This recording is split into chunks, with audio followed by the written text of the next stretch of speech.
dark, but I am not afraid. No, I am not afraid. We'll be free, but I don't know where we're going. You and me. 我们还等1分钟哈，大家，我看到大家都慢慢进来了，你还等1分钟就开始。This is our life and we own it, like lions in the wild. Like lions in the wild. Like lions in the wild.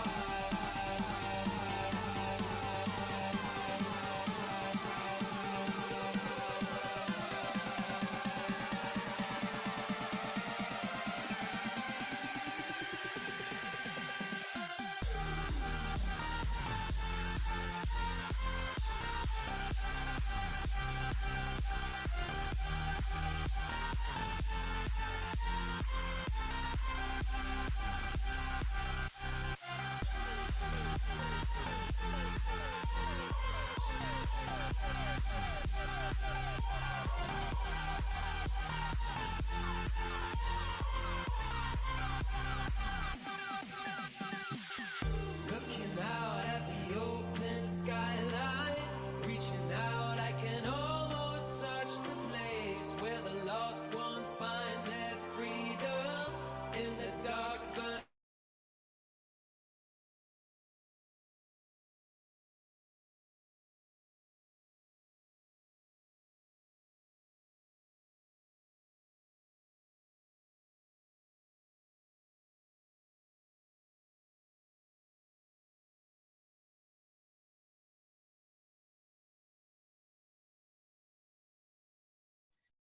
Can you see my screen?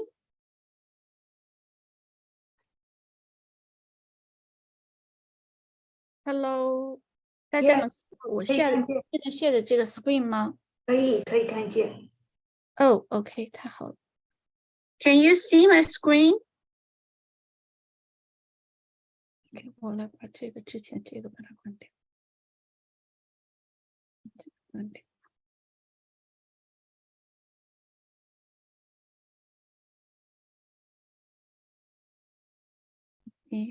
怎么把它打开？这个还没有太晚会。OK， 行，那我们开始吧。现在也到时间了。OK， 很感谢大家今天晚上在周日的一个晚上哈，来参加我们这个非常特别的一个Team Coach 的这个 session。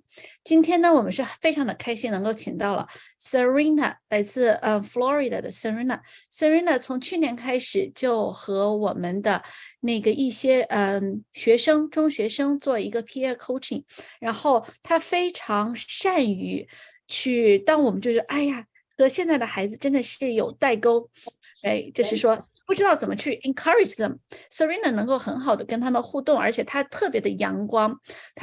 他因为他是一直在做义工，然后跟着 Tony Robbins 在上一些课程，所以他非常能够就是说和我们现在的中学生能够给到他们一个激励 inspiration。所以呢，今天晚上我们就在我们屏幕上显示了 Serena 这个 bio， 请他来跟我们做一个share how to handle emotions。 现在我们的中学生的这个情绪压力都非常的大，而且各种 peer pressure 都非常大，那么怎么来 handle 他们呢？鉴于 Serena 的这个经历，我觉得她是一个非常好的人选来选择这个。那么简单的一个介绍， Serena traveled to 30 countries。 哇，在她的简历上有 volunteered 1,500 hours， 他去做义工做志愿者有1500多个小时。这是因为有一些高中他可能是会有就是说高中志愿者的要求，那么 Serena 这个1500个小时是远远高于这个他的学校的要求，然后有400万个 view on Google View 是吗？然后 Team Speaker on Global Platform， 全球的青年 Mindset Summit and Conscious Leader， 这个你可以到时候 Serena 请他自己来讲哈。然后还有2022年全国 Teen Storyteller Contest。at the Center for Fiction， 非常非常我觉得非常非常优秀的一个孩子，而且在这么繁忙的高中11年级的学习之余，还做了这么多，大家可以看到左边都是他的 volunteer work， 非常非常的多。那么下面我就不多说了，把咱们的屏幕交给我们的今天的主角，好不好 ？Serena。Hello， 大家好，听得见我吗 ？OK， 我本来I was prepared to 用英文，今天本来是用英文讲的，所以先可以邀请一下子大家把摄像头打开一下子吗？这样子的话，我可以互动，你们可以学得更多，然后我也可以看得见你们的脸。可以邀请一下子大家可以打开一下子镜头嘛？现在我可以看得见 Sakara， 是 Sakara 吗 ？Sakara Pan SL 庭和 I hope I'm saying this right。你们都可以打开相头的话，那我就可以看得见你们，然后也可以在 chat box 可以打一下子你们今年几岁 ？Where are you guys from? How old are you? That way, everything I'm talking about, I can understand my audience a little bit better. So I hope that my sharings will be more better received and more tailored to you guys. All right. Come on, at least one person can open up their camera. It's not that hard. Yes, please, if everyone can open up their cameras. If you really can't, then just type in the chat box. Like, hello, you can say hi, just so I know that you're there. Just type hello or hi. That would be really great. 然后 or at least tell me, is it better to use English or Chinese? Hi, thank you. 中文还是英文更好? I was prepared to talk in Chinese, I mean in English. 那也可以use 6, how about that? Okay. Both works. 快吃，快点。 If I can, get a little bit more feedback. If you guys can turn on your cameras and tell me Chinese or English, 中文或者英文. That way, it's a little bit more tailored to you guys. I'm really excited to see how today's session works. Yeah. Okay. So feedback from everybody. Apparently English. So I'll just go ahead with English. So a little bit about me. I am in Orlando, Florida right now. Can you guys tell me where you're from? I see Jesse and SL. Thank you guys for responding in the chat. Where are you guys from? New York. I love New York. I just went there. It's so great. Is it cold over there? It's sort of cold right now. Or I guess I think 50 degrees is cold. I don't know if New York people think 50 degrees is actually like warm or something chilly. Okay, cool. Yeah, so how are you guys feeling? Where are you from? Just like to get an overview. Cool. All right. So today, I'm going to be talking about how we can handle emotion. So a really quick overview of how today's session will go. I have around an hour or a little bit less with you guys. First, I want to explain, who am I? Why do I get to talk about these tools in the first place? Where did I learn these tools from? Then I'm going to share 3 tools that I've learned that have really, really helped everything that I've done. And then afterwards, I'll leave a little bit of time for questions if people want to ask some questions. So first, who am I? Thank you so much, Ms. Tina, for introducing me. It was a wonderful introduction. If you guys saw my resume, I have been a part of this personal development world since I was 7 years old, for 10 years already. I've been a part of Tony Robbins, his seminars. So Tony Robbins, if you guys don't know who he is, he's this huge world class, personal development life coach. He's worked with like Oprah, Princess Diana, President Clinton. He's worked with all these amazing people. And he also does like these seminars that you can attend online or in person. So ever since I was 7 years old, I went to Chicago for one of his introductory events, and I walked on burning hot coals. And it was all about like how you can break through all these like barriers and your fears. And when you like walk across those like 12 feet of coals, once you're on the other side, you're like, oh my God, I can do whatever the hell I want because I just walked over hot coals. So ever since then, I've been like addicted to learning more and more tools on how I can develop my toolbox. Yes, please, everyone turn on your cameras whenever you feel comfortable. That would be very much appreciated. So then that's how I got addicted to this like entire personal development world. And these tools that I want to share with everyone today is from Tony Robbins. So that's a little bit about why I get to share these tools with you.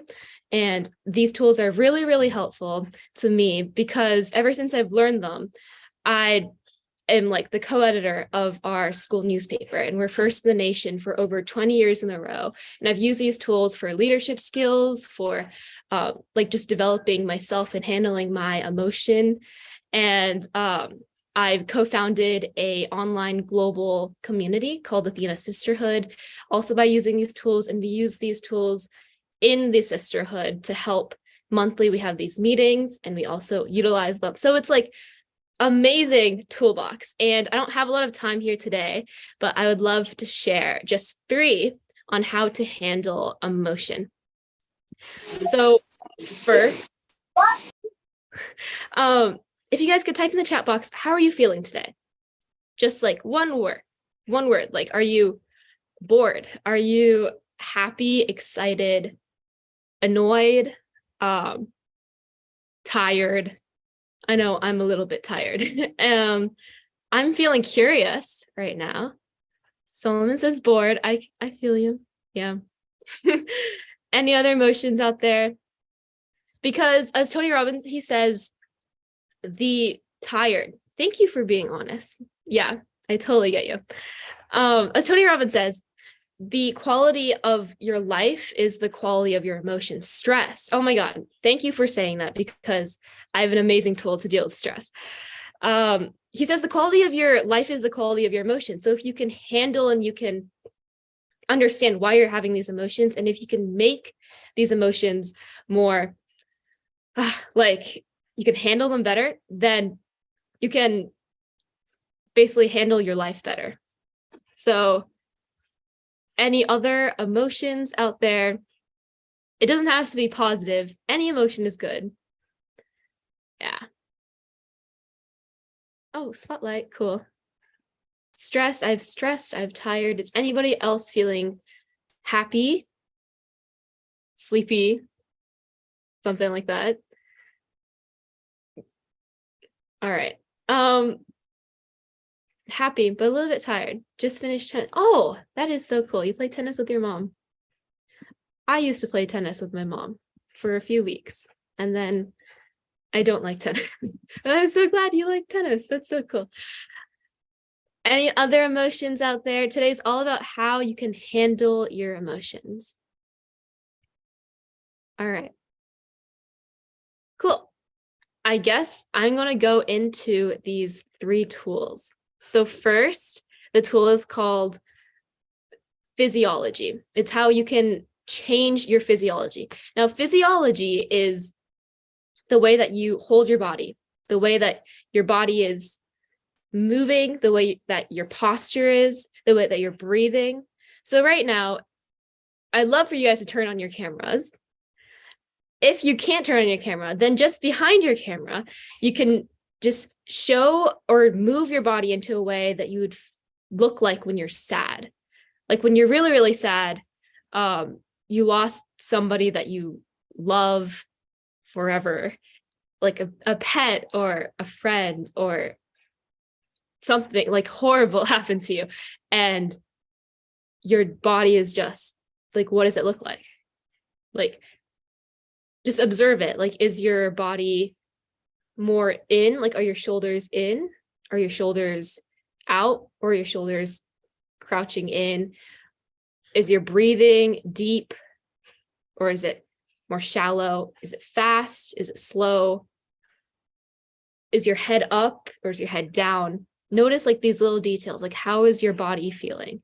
If you can write like a word or two, like how's your breathing? Slow or fast? How are your shoulders? When you're really sad, what does your body look like? And now, once you've like really observed your body, now change your body so when you look really, really happy, like exaggerate. What would somebody look like when they look really happy? How are they breathing? Is it fast? Is it slow? It's like you just aced your exam. You've been studying for a week already and you beat your best friend and you're just so happy because now you get to go out for dinner and celebrate. How are your shoulders? How are your hands? Are you moving fast? How is your face? What is your head like? How do you hold your head posture-wise? All these little details. Just like notice that. So if you think about it, all these different postures that we have, biochemically, they're linked to emotions. So when you do a happy posture, like universally, if you see someone look like this, then you probably can guess that they're feeling a variety of not so happy emotions. And so when you make your body look like something, it will trigger something in your brain to tell your body, tell your brain to have a certain kind of emotion. So in other words, your motion leads to emotion. If you guys can type that in the chat, that'd be really cool. Motion leads to emotion. So if I want to feel really happy, in other words, I could basically force my body to look really happy. And then automatically that'll trigger some chemicals in my brain to say, hey, her body looks really happy. That means we should feel happy because your brain can't decipher, it can't distinguish whether you're actually feeling happy or if you're fake feeling happy. Like it can't see, oh, is her body fake happy or is her body real happy? It just knows that your body looks happy. So it's going to trigger those emotions to make you feel happy. This might sound like really, like, how is that even possible? How is that even real? So I'll give you guys like 2 short stories. First, it was, or before that, first I want to say about AP Psychology. If you guys are in high school, you guys can type if you're in high school, if you're in middle school, like how old you guys are. That'd be really cool. The more I know about you, the more of you guys like interact, the more of you guys turn on your cameras, the more I can tailor my examples to you guys. But I'll just assume that you guys know what AP is, like AP classes in high school. And I took AP Psychology my freshman year of high school. Highly recommend to like everybody in the entire world. Everyone should take some kind of psychology course if they can. It's just so helpful towards life. And one of the things, middle school, cool. Okay, well then definitely you have a lot of time to like take your AP classes. Middle school, oh, nice. So highly recommend AP Psych. AP Psych, we learned one of the units was about emotions and like just generally how do you interact with other people. And so one of the things we learned was when you are happy, people will smile. Like, duh. Oh my God, 5th grade. Hi. Wow, that's really young.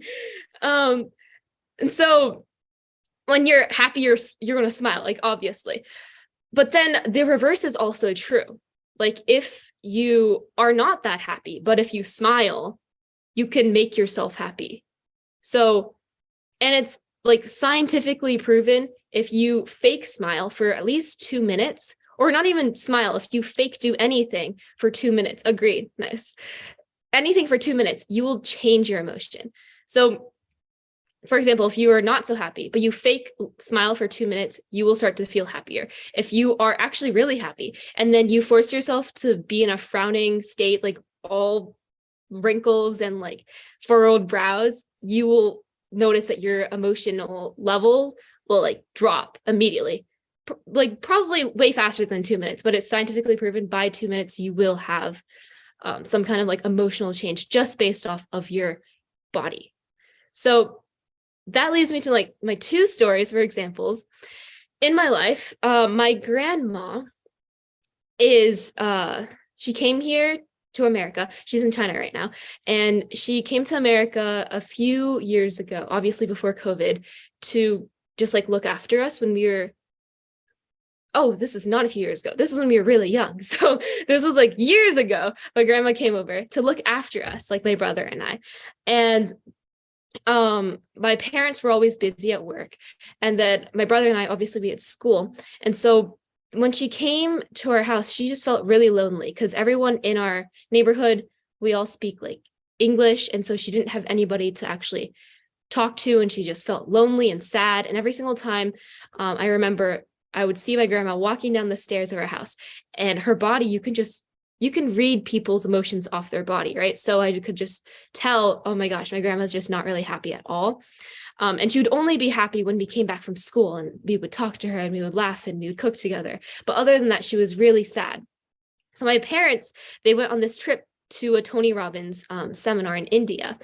And my mom, she came back, and I remember her being so happy. She had this CD in her hand, and on it, the title was Laughter Yoga, I think. Laughter Yoga. And I remember her being so excited, holding the CD and telling my grandma, like, oh my gosh, you have to try this. This like changed my life. And she brought it all the way from India. I brought this all the way from India to show you. And my grandma was really skeptical, like, what the hell is laughter yoga? And we watched the video, and it was basically a bunch of people, yogis, people who do yoga, but this is laughter yoga, all sitting in a circle, and they're just laughing. Like, it wasn't like he was telling a joke. It wasn't like stand-up comedy or anything. They were just laughing at nothing. They were just laughing out in the air, doing nothing but laughing. And it wasn't just like 30 seconds of laughing. It wasn't like 2 minutes. It was like 10 minutes straight of just laughing at like nothing at all. And so my grandma was like, this is crazy. But then my mom told her, you have to try this. Please just try this for at least like a week or 2 weeks. So my grandma did, and she followed this like package, the CD, and it progressed daily. And each day would teach her a new kind of laughter. You can laugh like really, really fast, like, or you can laugh like slow, like, ha, ha, ha, or you can laugh with like different gestures, with your hands up in the air, or like your hands like in front of your face laughing, or you can like laugh really loudly, or you can laugh really quietly. And it was like all different kinds of laughter, but you were just laughing just to laugh. And what happened was they would laugh for 10 minutes. And some people would laugh, like fake laugh, because there's nothing funny right now. You're just fake laughing. For 5 minutes, you could be fake laughing. But by the 6th minute, your laughter will have turned real. And that's because your brain like cannot physically deduce the difference between real and fake laughter. So I dare you to like actually try fake laughing. I would say within like, at least for me, if I fake laugh for like a minute, it will turn to real laughter. There's like no way I'm able to recognize what is real and what is fake. And I don't think you guys can either. So if you guys want to try, like maybe after this entire call, you can just try fake laughing for a minute and see how you feel afterwards. Because I promise you, it does change something. Biochemically, your body and your brain, it links these emotions to laughter, and you'll just feel happy after. So that's one way. One tool is physiology, is changing your body. How do you handle your emotion? Like I saw you guys tired, stressed, tired. Yeah. If you guys want to feel a little happier, I would say literally just fake laugh. Or if you want to feel less stressed, imagine how your body is. When I'm stressed, my body is a little bit more like in, and you want to feel less stressed, then imagine what your body would look like when it's relaxed, and force yourself to look like you're relaxed. And then your brain will link that emotion of relaxation to your body. And it might not be a 180 change, but at least it'll be like a few degrees of a change every single time. And if you practice it more and more, you can actually change your emotions way faster. So I know my time is getting close, so I'm going to go to my next tool. If you guys got physiology, I'd love if you guys type a yes, or like a 1, like the number 1, or an exclamation point or anything in the chat. And that would be really cool to let me know that you guys got that first tool of physiology, because I'm telling you guys, that is like my most helpful tool that I've ever really used, is just one. Nice, cool. How would I love these questions? Okay. I'm going to talk about my 2 other tools, and I will answer that question at the end during Q&A. Thank you so much for asking questions. Thank you for the one. Okay, cool. So my second tool is focus. So focus, obviously everybody knows what focus means. Like you focus on this, you focus on that, you got to focus to do your homework. But have you ever asked yourself, what am I focusing on right now? Am I focusing on what I have or what I don't have? Am I focusing on what I can control, or am I focusing on what I can't control? Am I focusing on the past, the present, or the future? And just like think about that for a moment. Like even right now, like what are you focusing on right now? Are you focusing on, it's like a coin.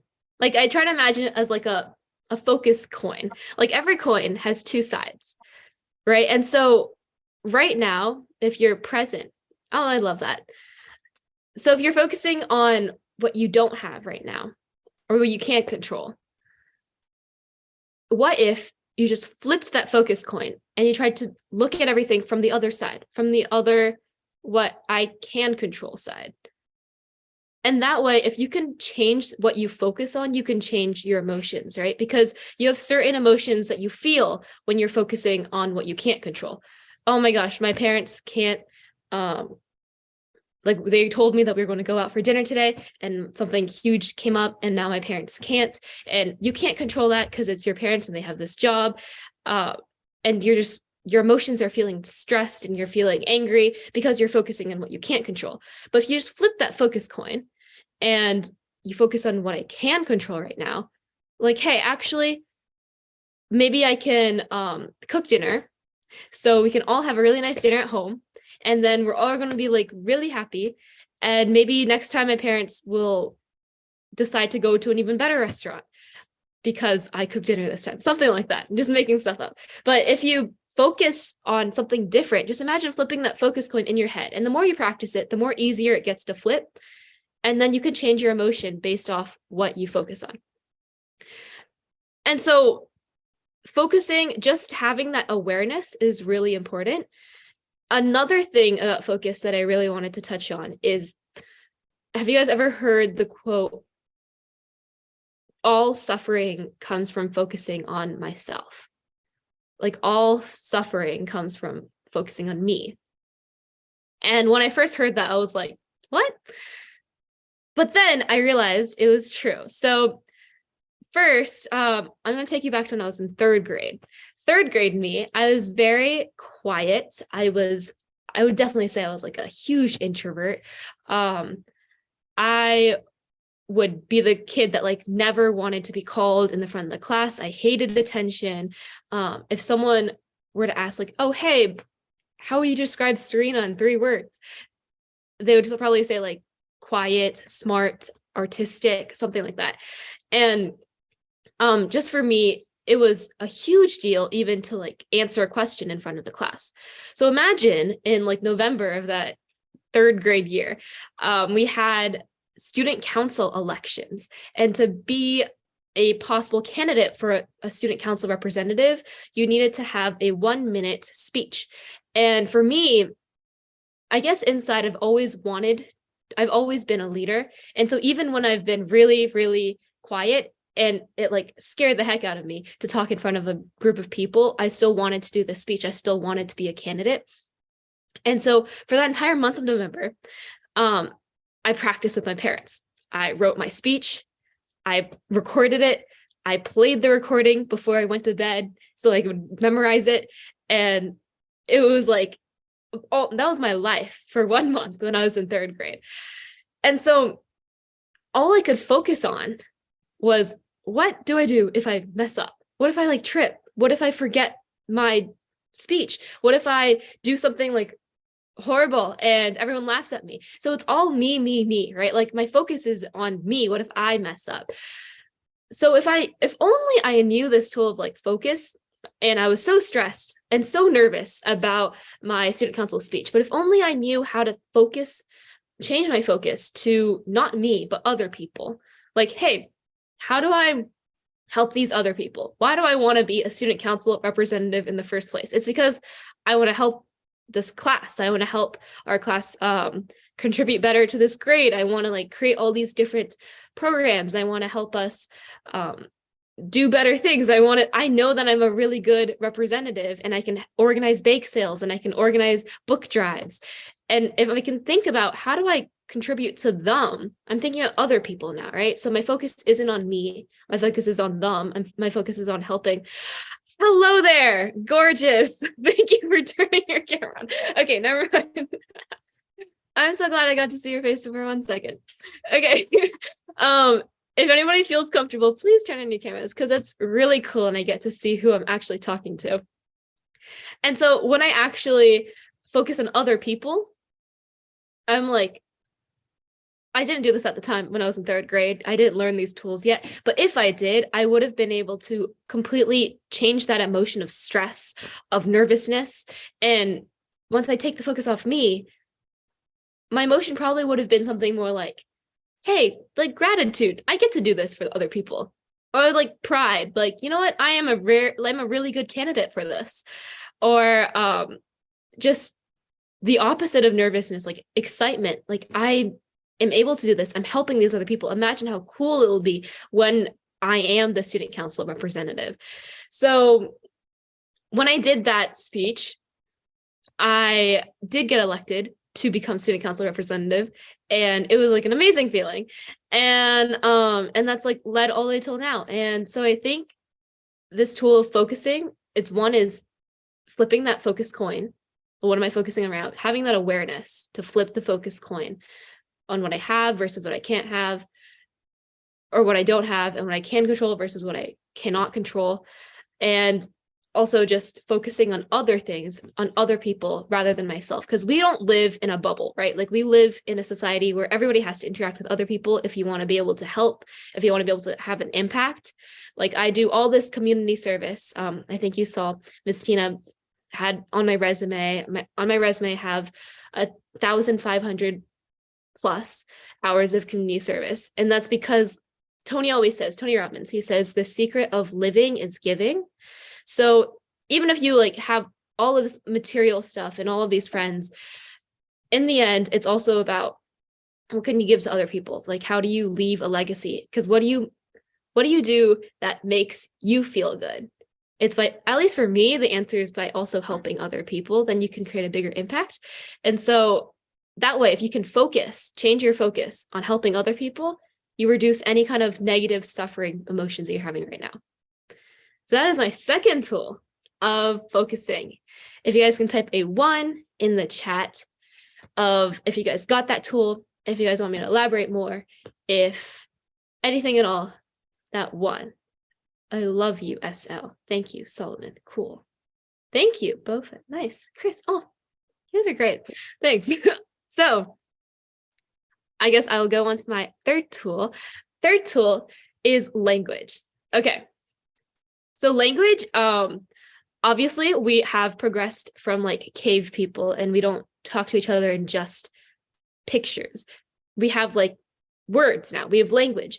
But what we don't realize is all of our words that we use to communicate are so much. I volunteer, but oh, I love that. Thanksgiving food packing. I did that when I was younger too. I love that. Oh, I'm so happy for you. Yeah, thank you.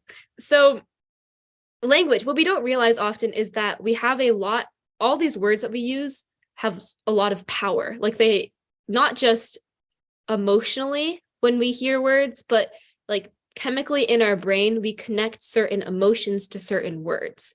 So if you notice when you say, let's just say you're having like a argument with your best friend or with your parents, if you say a really mean word, then that will have a way different feeling or emotion. You're going to trigger a way different emotion than if you had this like softer word, right? So for example, let's see, I don't want to say any bad words here because I know we have like little kids. So if we're doing like an insult, like, oh, you are, let's just say stupid. So I have a lot of friends. I don't know if you guys have a lot of friends that say, oh my God, I'm so stupid. Or like, I'm so dumb.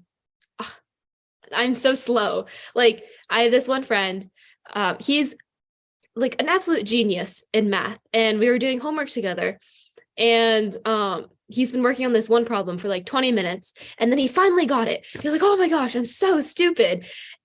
And then but he got the problem right. Like he figured it out, and then he said, I'm so stupid, like how did I not get this one before?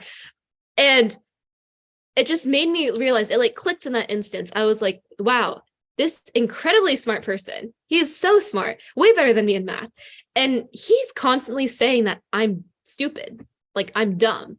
He keeps on saying that to himself. So I'm trying to imagine, what does he think about himself? Does he even realize that he's that smart? And if you can focus, or if you can change the language that you're using, then sometimes you can change that emotion that you're linking to. So for me, I am definitely more of like a humanities person. I'm more of like I'm more of a humanities person, not a STEM person at all. So I had this new thing when I learned this tool of changing my language. Instead of saying, oh my God, I'm so dumb, I would say, gosh, I'm so smart. Like when I got a problem, like it took me an hour to do this one problem, and then I finally figured it out. Instead of saying, oh, how did that take me so long? I would just say, gosh, I'm so smart.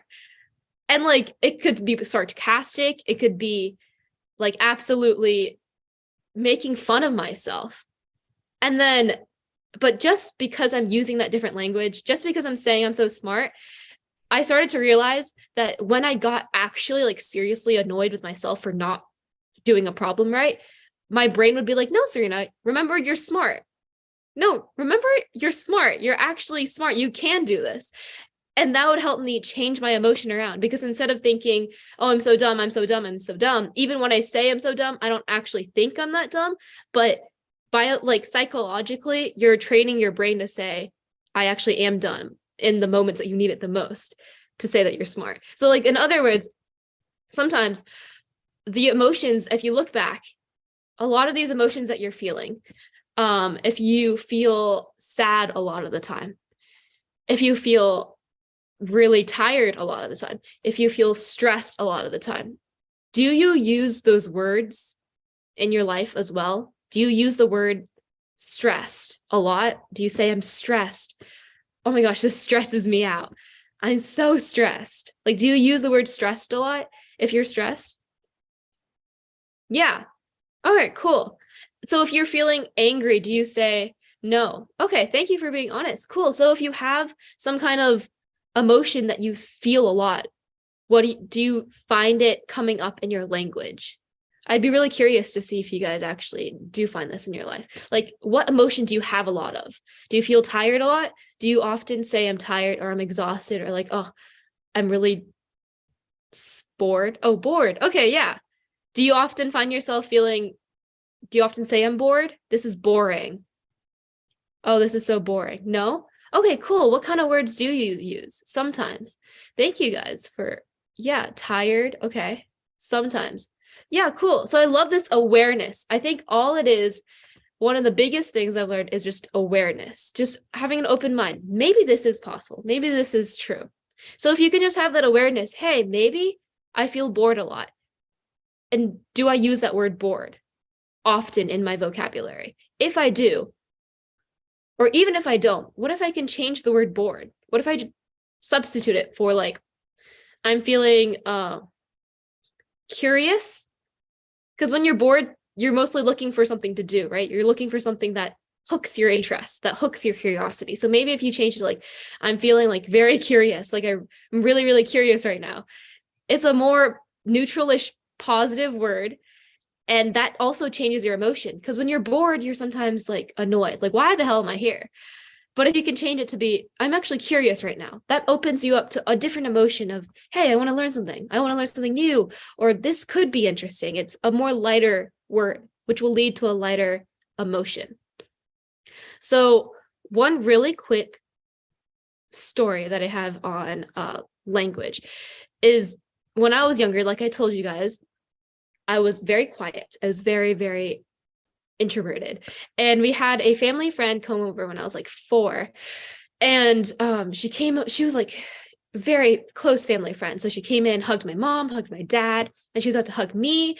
And I immediately just like ran to hide behind my mom's skirts. Like she had a huge long skirt, very pretty long skirt. And I like hid behind it like it was a huge curtain. And then she was like, "Oh, Serena, don't you know me? Like I've been here before. Like, you don't have to be scared or shy. Like this is your home." And then I still wouldn't come out from behind my mom's skirt. So she turned to my mom and like looked up at my mom and she was like, "Wow, Serena's like still really shy."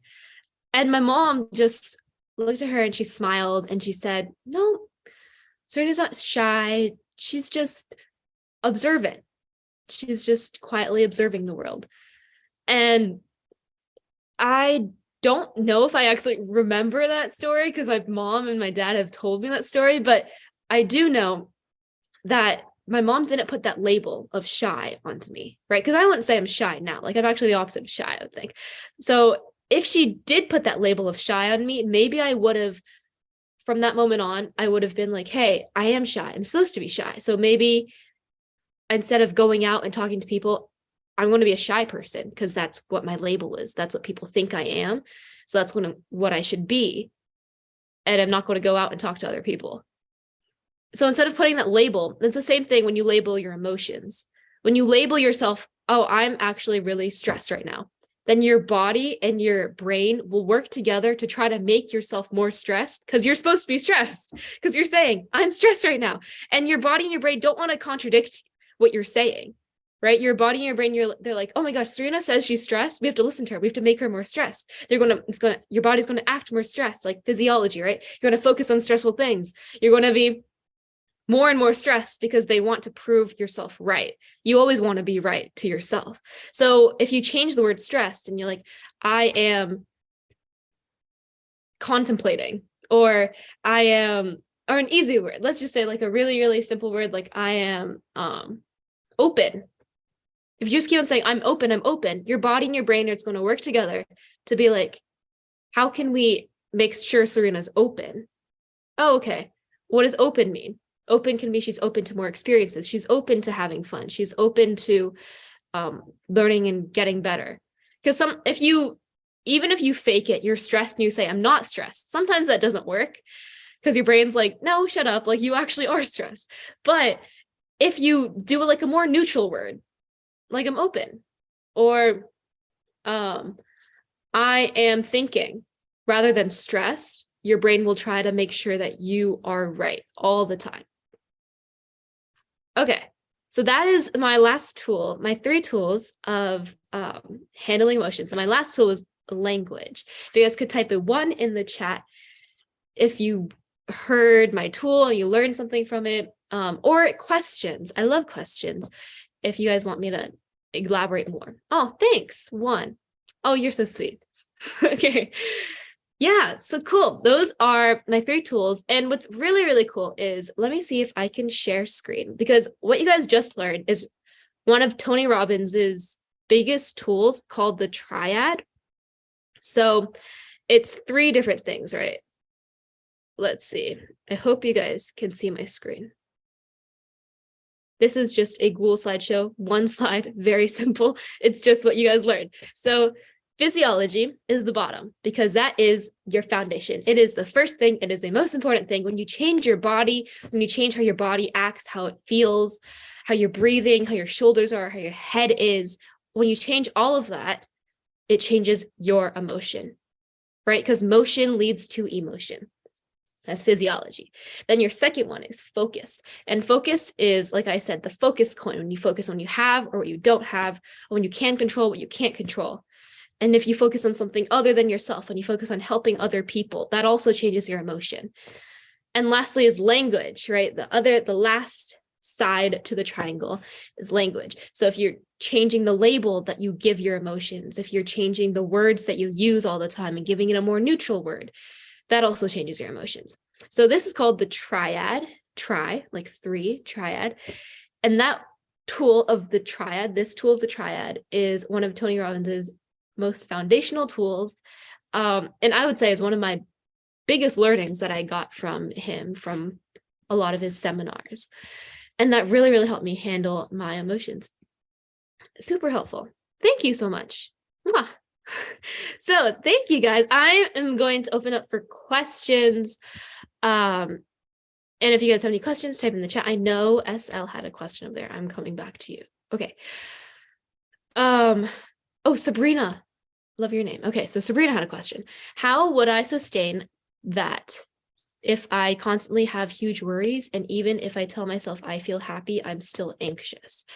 Okay, cool. So I think that was when I was talking about physiology. Okay, either way, this is a wonderful question. I really, really like this question because it's absolutely true and very relatable. Like, what if I have a lot of worries? And what if I am really anxious right now? And I am really stressed? And if I tell myself I actually am happy, I don't feel happy. I'm like, stop telling myself I'm happy because I'm actually stressed. That's completely like true.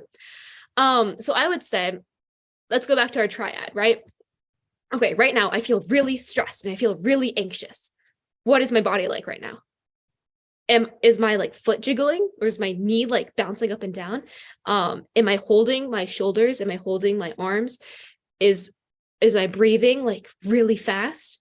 What is my face like? Is my face all tense? Is my body all tense? Like, first, awareness. You don't have to judge. You don't have to be like, stop bouncing my knee, stop jiggling your foot to your body. You could just notice, like, hey, what is my body like right now? I'm feeling really anxious. What is my body like right now? And once you realize, and once you observe, and once you notice, what is my body like right now? Then you can start to ask yourself. You don't have to force anything, right? No emotion is bad. You're just trying to handle emotion. So you can ask yourself, okay, how is my body acting when it feels relaxed? When it feels less anxious? What is my body like? Maybe my foot would not jiggle. Maybe when I'm relaxed, I look like this. Okay. So step one, you can just put your body in that more relaxed position. When you feel more, okay, if you try that, breathe into it. I would say, like, don't just like try it and be like, no, that didn't work. No, I'm more stressed now. Like, go into that position, like feel it, like breathe into it. Okay, is this how my body is when I'm relaxed? My breathing is deeper, slower. Okay, cool. That's your first step. You're already like halfway there. Next, I would say the second thing, the focus part of the triad. What are you focusing on? What I can or can't control. Okay, if you're focusing on whatever makes you really stressed, some of those things you can't control. That's true. But focus on what you can control. Maybe I can go take a sip of water. Maybe I can, whatever the problem is that you're facing, there are some aspects of it that maybe you can control, or maybe you can help yourself to make yourself feel better around that problem. And then what you have or what you don't have, like focus on those things, right? Flipping that coin, whatever you're focusing on, flipping it to the other side. And then lastly, I would say if you're still feeling really anxious and you're still like not relaxing, because I'd say your question was, how do I feel more happy even when I feel like anxious? I would say don't force yourself to feel happy. You don't have to feel happy all the time, right? But if you don't want to feel anxious, you can try to handle that emotion to just be relaxed. You don't even have to get yourself to happy, just feel less anxious. And so the last thing after physiology, focus, is language, right? So don't call it anxious. You could just say, I have a lot of things on my mind. That's a little bit more towards neutral. You could say, I am more mind busy. I don't know if that's slightly less neutral. Just like brainstorming different ways. Even that exercise of brainstorming different ways, that exercise is helpful towards being less anxious, right? So giving it a new language, giving it a new name, a new label, so you can feel less anxious. I hope that answered your question. You can let me know if like typing a 1 in the chat, or if anybody else has any questions, I'd love to answer them. I know my time is almost up. And yeah. If you guys learned something, you can also type a 1 in the chat box. Out of all of today, I will have, thank you. This is the first session of, I believe, 4 sessions. So I have 3 more, and I have 1 session a month with Miss Tina, and I'm really, really grateful. So yeah, my next session, I believe my topic is tips and tools for life. So it'll be also a tool from Tony Robbins, or multiple tools from Tony Robbins.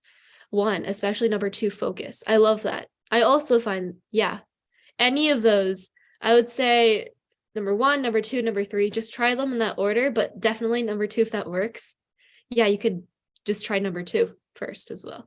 So I'm really glad that helps. If you guys have any other questions, I think that's it. So thank you all so much. Thank you, Miss Tina.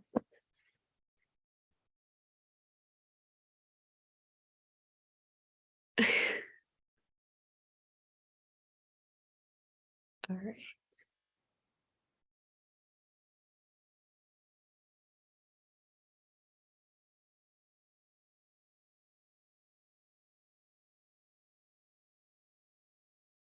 Oh, okay. Cool. Another question. How am I supposed to deal with my annoying brother? Okay, cool. First, I would ask, let's just use a triad. There are multiple ways I would deal with this question, but if I'm taught the triad, so how would you say your body is when your brother is like annoying? Do you find yourself yelling at him? Do you slam the door? Do you I yell. I'm angry. you yell, you're angry? Okay. I mean, that's all very, very like understandable. So how else is your body? Like more detailed. Are you big? Do you turn like your body really out big? You're really yell angry, or are you more like inside when you get angry at him? Outside. Outside. Okay. Definitely. So if you can deal with that awareness, you're like, oh, you're outside. First, what do you want to be? Do you want to be less angry? Is that what you're trying to be? So then you can try to imagine, what is your body like when you're less angry? You're probably not all out here. Maybe your body is more relaxed, like inside. I don't know. I'm just trying to ask what you are. You don't have to be inside, but if you feel when you're less angry, what is your body like? Just trying to be aware of that. What is my body like when I'm less angry? What is my body like when I'm less angry? And if you can make your body like that, calm. Yeah, exactly. So I would say the first thing, how are you supposed to deal with your brother? You could first force your body to look calm. And I know that's really hard, especially you said you're in 5th grade, I think. So I know that's really, really hard. So then I would say, if you can't do the first step, don't worry. Focus on the second step. Focus. Like, hey, what can I control? What did he do that made you so annoyed? He goes into my room without permission. I hate that too. I have a brother as well. And he did that before too. And then I got really mad. And he doesn't do that anymore. He always knocks now. He does So it all the time. Every yeah, day. I totally get that. 吐槽 brother 嘛， Steal my 对， penguin. 上来就吐槽这个，不是这个是已经讲了一会儿了，OK。Um, I would say I totally get that. You're really annoyed, and I would be really angry too. So how I would focus on that, there are many things you can talk to him, right? You can be like, hey, explain to him why you shouldn't come into my room and why I have a room for a reason. I need privacy sometimes, or No, he has he knows it's a rule. My dad punishes him. oh, And he still does it. okay.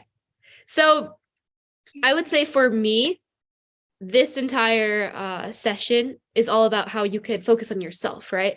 So a lot of the time, I'm everything- always focused on him.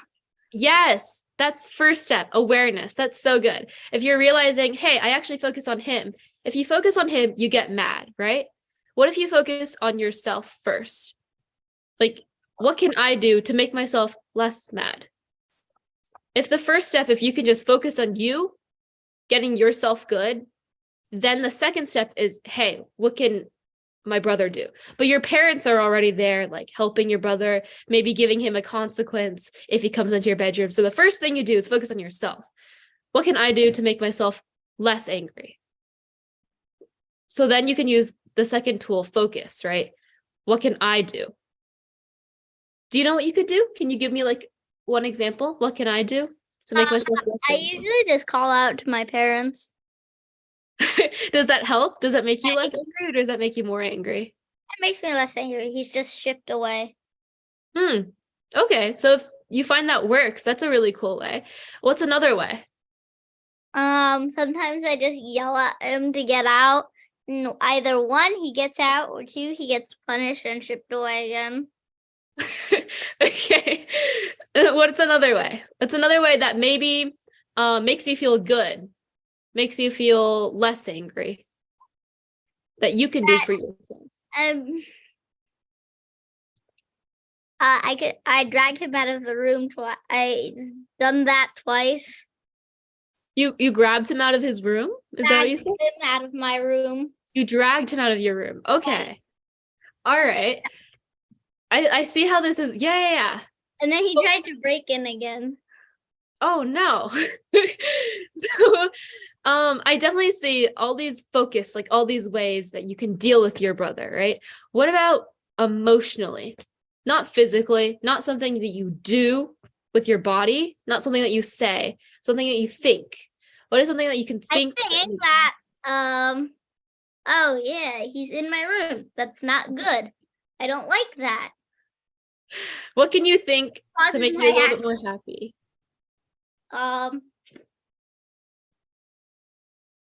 He's in my room. Why is he in my room? Maybe. I love that. I love you're getting there. So I would say, I'm thinking, okay, he's in my room. Oh my God, I'm really angry. Okay, I see I'm angry. Once you notice you're angry, it's easier for you to change that, right? So like, oh, I'm angry. Do I want to be angry? If you want to be angry, go ahead, go and yell. If you don't want to be angry, you can ask yourself, what can I do to not make myself angry? Maybe you can focus on, like, hey, I know this is sort of out there, this will be hard, but what if you focus on being grateful? Like, hey, I actually have a room for my brother to like barge into. What if I didn't have a room in the first place? Like, what if Okay. we yeah. both slept in the same room? Then he would always be there. You know, like I would never have any privacy at all. What if you focused on Sounded a lot like him.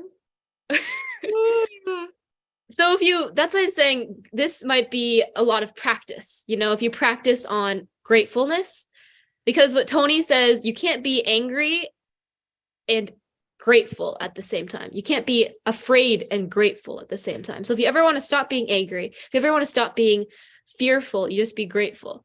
But what if you're like, oh my gosh, what if I never had a brother? What if I don't even have a brother? That would be sort of sad. All that fun that you have with him. Yeah, sure, he's annoying. Yeah, sure, he makes you angry. Like I have a brother too, I'm sure, like I get that. But what if I just never even had a brother in the first place? I wouldn't want that. So just being grateful, hey, I actually have a brother that is like able to barge into my room. Hey, I'm grateful I have a room for him to barge into. All of these things, just being grateful, and that can make you less angry. Did that answer your question even just a little bit? I hope it. All right. Thanks. Of course. Thank you for asking. All right. Thank you all for coming. I'm not sure if Miss Tina, if this is, yeah.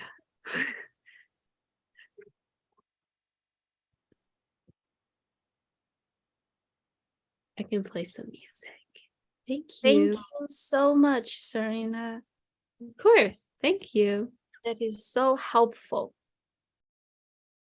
I hope other people, I know you did not, even though you're not comfortable turning on your camera yet, but you are there listening. Bo-Fan, thank you. Thank you for participating. So Serena's going to share more tools like how to do what's next time's topic? Yeah, it's about the tips and tools for life. So, Right, like don't complain, right? So if there's something that you want to complain, how do you handle it, right? right. Yeah, the like daily journaling habits. Right. When you come across a problem, how are you supposed to solve this problem? How do you make better decisions? All these different things. There's a bunch of tools I'd love to share with everybody.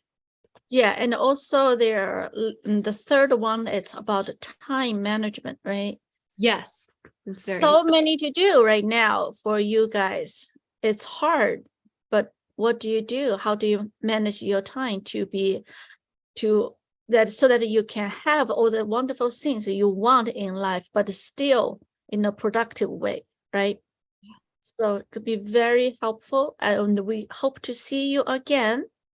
If you want, so you can contact us later on if you want to form a group with Serena and our other peer coaches. Next time, we are going to have a girl from New York who just got admitted to Stanford. That is very exciting for her. And she is going to share her life story, how she got so she's the first generation college student in her family, how she overcome all the challenges, all the hurdles, and handle her emotions to make it a productive way, and that sent her to Stanford. Actually, I met her last month. She's very, very, just like Serena, very mature. I'm sure you're going to learn so much from her. Okay, thank you. We're going to say bye now. If you want to stay for 2 more minutes, we'll stay. Otherwise, have a good night.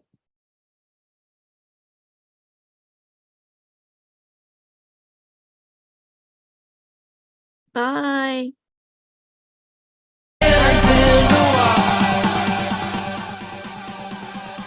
Thank you, Bofan. Bye, Chris. Like